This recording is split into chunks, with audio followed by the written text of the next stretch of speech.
Jaz imam mogoče malo bolj kontroverzno temo, ker se toplotnimi črpalkami se verjetno vsi strinjamo, kako s pridobitvijo električne energije.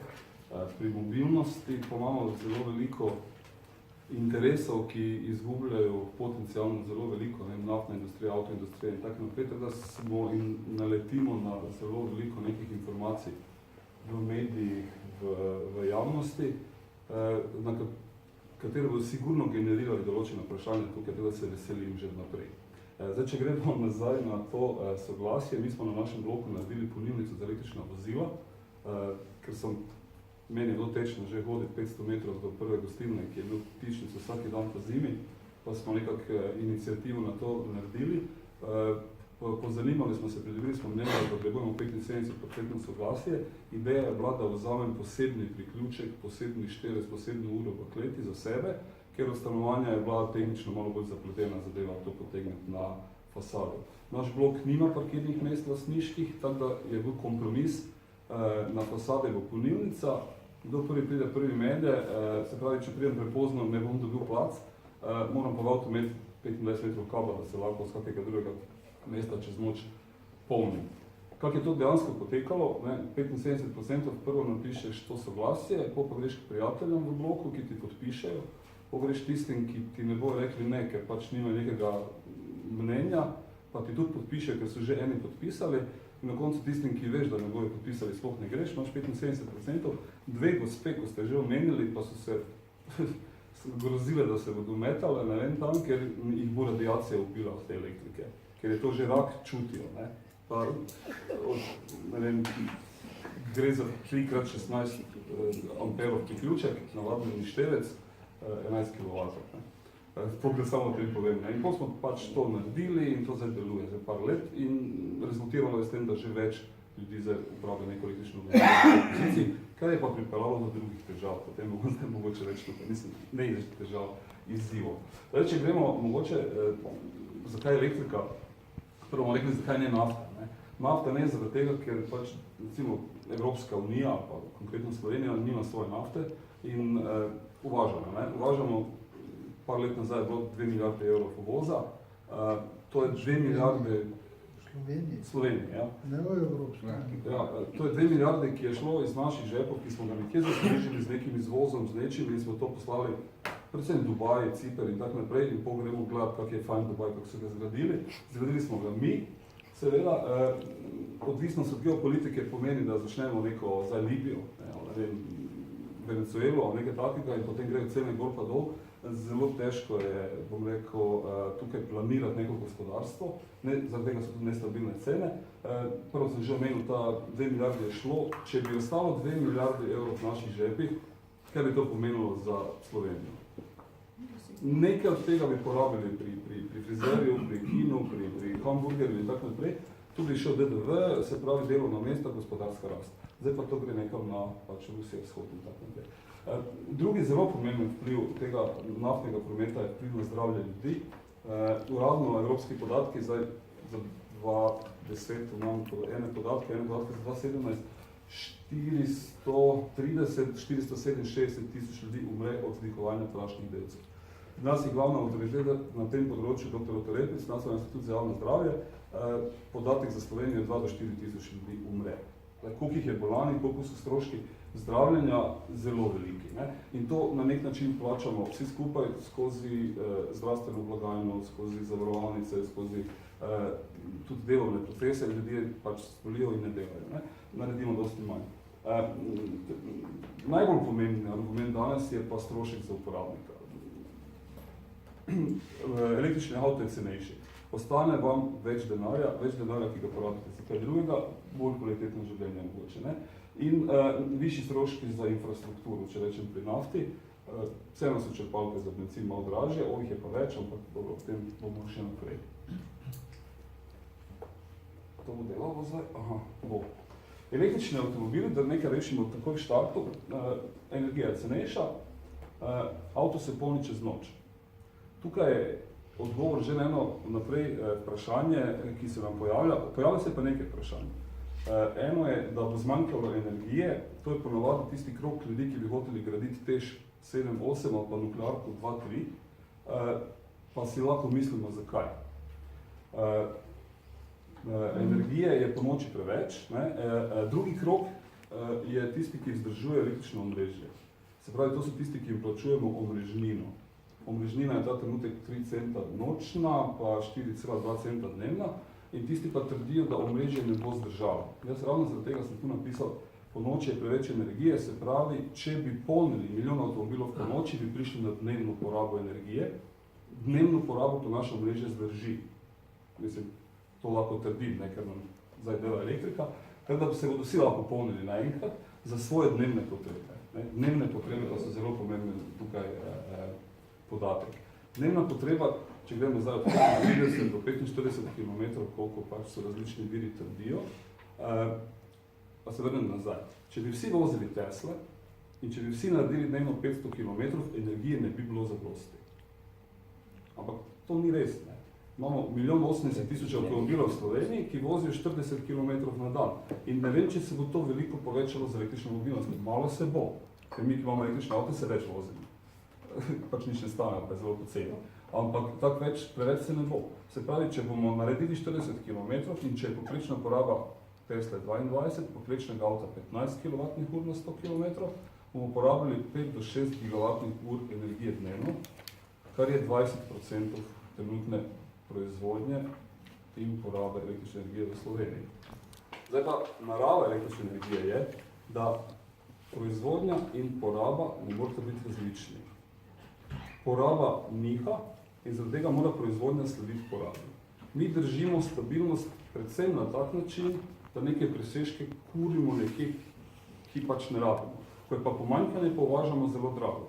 Ko pa je presežek prevelik, pa cena pade in letos sem že zasledil ceno v Sloveniji minus, v Avstriji pa v Nemčiji je zelo pogosto minus 40, minus 60 evrov za megavatno uro. Baterijske naprave, predvsem baterijske avtomobili, ki imajo veliko kapaciteto, se lahko polnijo takrat, ko je elektrike preveč.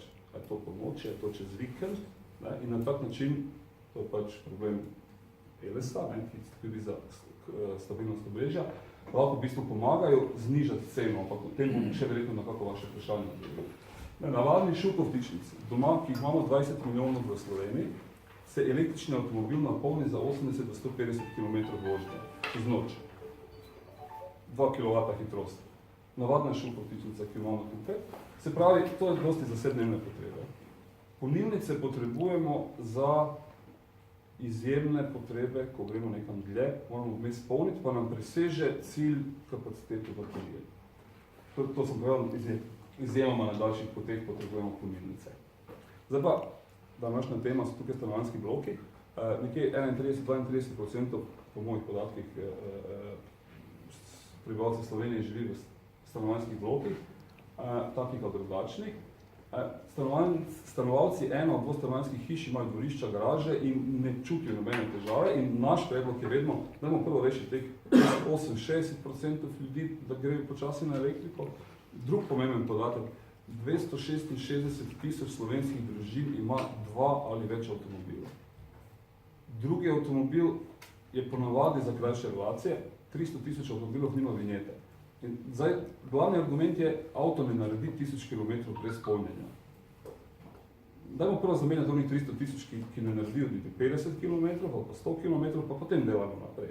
Dajmo prvo lastnike hiš, pa potem stanovanjskih blokov, ampak tudi za stanovanjske bloke imamo rešitev. Se pravi, imamo 3 situacije.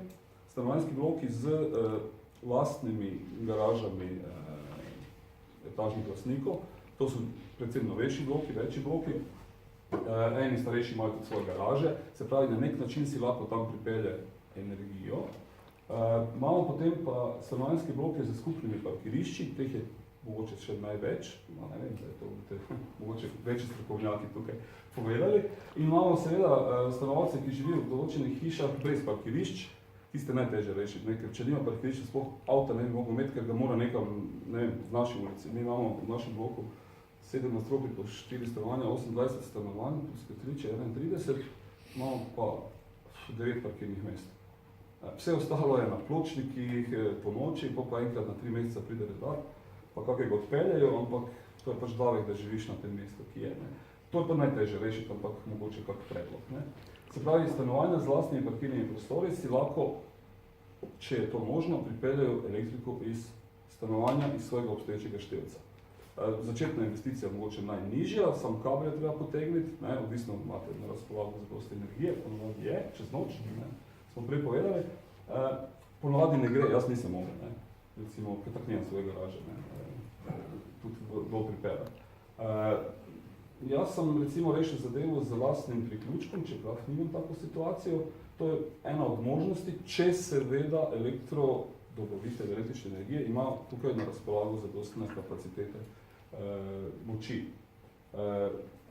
Najbolj pogosto naredijo skupen priključek z zaštevalnimi števci, bom tehnično mogoče razložil, ali pa ta zadnja mogoče najbolj pogosta, zdaj v zadnjem času, da si več stanovalcev vzame nov števec, nov priključek, ker se ne želijo mešati v hišno energijo, in tam je problem, mogoče so preslabi priključki, govorimo tukaj o dvigalu, o razsvetlitvi stopnišč, pa garaž in tako naprej, in tu so neke dosti omejene kapacitete, si vzamejo in si potem razdelijo na svoje parkirne bokse. Tukaj pač smo mi bili prisiljeni razvijati rešitve, ki omogočajo tu neko pošteno razdelitev stroškov. To je zelo pomembno, ker drugače pride do kregarije. Se pravi, da vemo, kaj so fiksni stroški, da vemo, kaj so stroški porabe in da se potem to lahko na mesečnem nivoju prek nekega sistema, prek mobilnega telefona razdeli, da je v bistvu čim manj težav. Stanovanja za skupnimi parkirišči. Tukaj moramo iti na drugo rešitev. Iz hiše ponovadi težko pripeljati električno energijo in tu mora pomagati mesto ali pa skupnost. Tukaj predlagamo postavitev zelo poceni polnilnic male moči. Temu ne rečem 2 kW šokovtičnice, na nek način kontrolirane, ki jih lahko uporabljaš z nekim, tako malo na norveškem, z nekim ključkom, dobiš nek ključek, obrneš ključek pa lahko polniš, če nimaš ključka, pač ne moreš. Gre za izredno male stroške te energije, na koncu relativno, ne? In male stroške postavitve polnilnice. Je pa potem, bom rekel, koristno nekje v bližini narediti kako hitrejšo polnilnico. Za tisti, ki pride, pa mora iti čez kako uro, pa bi mu to recimo pomagalo. Je pa res, da taki stanovalci, ki si kupijo električno vozilo, uporabljajo polnjenje v službi, najbolj pogosto, uporabljajo javne polnilnice in polnilno infrastrukturo pri trgovskih centrih, restauracij in podobno. Gre za to, da današnji avtomobil ima 200 do 400 km avtonomije. Dnevne potrebe, kot sem prej povedal, so 20, 30, 40, 50, 60 km. Konkretno moja žena doma polni enkrat tedensko čez vikend avto, na naši polnilnici, če pozabi, pa naslednji vikend, ker dela 30 km na dan. In ni neke potrebe non-stop tam viseti, zato tega se tudi te polnilnice lahko malo razdelijo skupne. Ko nekam greš daleč, potem pa planiraš, imaš aplikacije, pa pogledaš. Jaz pogrem recimo na morje, grem skozi Ljubljano, Maribor, Ljubljana, Mercator, javna polnilnica brezplačna, kupim sadje, vodo, sendvič, ali nekaj že otroci rabijo, postavimo se v reki, spet na hitri polnilnici za 20 minut naslednjih in pridem zadar, planiraš in uporabiš polnilno infrastrukturo, ki je na voljo. Tretja so stanovanja brez parkirnih mest, tukaj pa absolutno ni možno neka individualna rešitev, javne polnilnice manjših moči na ulici, to mora občina delati. Mesto, kjer se parkirajo vozila, preplačljive, mreža javnih urbanih hitrih polnilnic plačljivih, to ima Ljubljana zelo dobro rešeno, mislim, da lahko bilo boljše. Uporabniki seveda uporabljajo tudi te polnilnice pri trgovskih centrih in tako naprej. Kaj je zdaj pomembno? Pomembno je, država ta trenutek sofinancira občine v Naturi 2000, glede turizma bolj kot ne, glede polnilnic. Mi menimo, da je veliko bolj koristno, da se spodbujajo podjetja, da postavljajo polnilnice. Na Zahodu je to, bom rekel, zelo sprejeto, ker so delodajalci ugotovili, da vozniki električnih vozil manj težijo, da je plača prenizka, če tako poenostavim, ker manj porabijo za gorivo in vzdrževanje avtomobila. Se pravi, spodbujanje mest za postavitev teh počasnih masovnih polnilnic. V Ljubljani je zdaj problem. Postavili so tu nekih 40 polnilnic, bili so non-stop zasedeni, ker so se ljudi iz Kamnika, Domžal, ne vem kje pripeljali v službo z električnim avtom. Kupili so električni avto samo zaradi tega, da se tam parkirajo brezplačno. Avto se je dopolnil v 20 minutah, 8 ur je bil parkiran. Super rešitev, ne. Seveda, nam to ni bilo fajn, ko smo prišli od daleč v Ljubljano, vedno je vse bilo zasedeno in potem je prišel mestni svet sprejel odlok, da je maksimalna čas parkiranja 3 ure. Zdaj imajo večji problem, ker morajo vmes na 3,5 ure in 4 ure iz službe spreminjati lokacije avtomobilov, to se tudi dela in v bistvu nismo nič naredili na tem področju. Zakaj? Ker so prehitre polnilnice. Enako jaz govorim Mercator Šiška, 50 kW, 20 minut sem poln. Jaz tja hodim na kosilo. Ko mi na takrat prinese juho, moram imeti avto premikati, ker je že poln in drugi čaka. Ne? Se pravi, počasne polnilnice po mestu, naj plačajo parkiranje, naj plačajo malo za energijo, vsem se razplačajo. Veliko manjša investicija. Spodbujanje stanovanjskih skupnosti. To je to, o čem se danes pogovarjamo. Se pravi, da bi na nek način neka subvencija, namesto da gre za občine, se ne porabi. 800 000 letno se ne porabi, ostane vedno za naslednje leto, da se nekaj tega denarja, ali pa se novi iz podnebnih skladov, pa tega usmeri na stanovanjske skupnosti, ker ti ljudje imajo večje težave iti na elektriko, ker se nimajo kje polniti doma v garažu. In seveda spodbujanje uporabnikov. To že je, avtomobili se spodbujajo, se pravi 7,5 tisoč nepovratne investicije. Vemo zakaj, ker bo boljši zrak, ker bo država manj zapravila, to ima ekonomsko opravičilo. Ampak spodbujanje še na drug način, da se postavljajo take poceni polnilnice, da se dovoli neke, ne vem, predlog je, nemate, preveč. Se pravi, država ima korist vsake zamenjave avtomobila, vsake električne avto je 2 toni manj CO2, če sem to gledal, neki pariški sporazum, pa to letno, pa ne drugega zdravja, prašnih delcev in tako naprej. Energija, tu zdaj govorimo o postavitvi energije. Fotovoltaika je ta trenutek netmetering še vedno aktualen. Netmetering pomeni, postaviš elektrarno, proizvajaš energijo, omrežje ti je akumulator. Se pravi, ko ne rabiš gre v omrežje, ko rabiš, vzamiš iz omrežja. Na koncu leta naredimo poračun in če si več porabil, kot si proizvedel, boš plačal. Če si več proizvedel, kot si porabil, pa ti ne bo noben več plačal, to si podaril omrežje. Hvala Bogu, s tem si plačal tisto akumulatorsko funkcijo. Ampak, če na stanovanjski blok postaviš, ali pa hišo, ob sončni elektrarni postaviš tudi polnilnico, pa ta presežek daš v avtomobil, prihraniš kot posameznik ali pa kot stanovanjski blok tisti presežek, ki bi ga drugače dal v omrežje in mogoče poceniš strošek vožnje električnega vozila, kot je.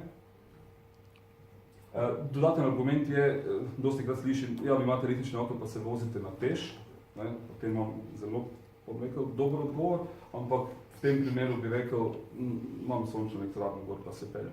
V Trebnjem imamo eno sončno elektrarno, 10 kvadratov, Panasonicove celice, dvoosno usmerjenje, se pravi zjutraj lepo usmerjeno na jug, sledi soncu, ko pade sneg, se obrne navzgor, sneg pade dol, pa spet dela, takoj ne rabiš čistiti, ko piha je pač ravna, pa da je ne moti, in naredi nekje za 17 000 km letno energije za Nissan Leafa, ki je pri hiši.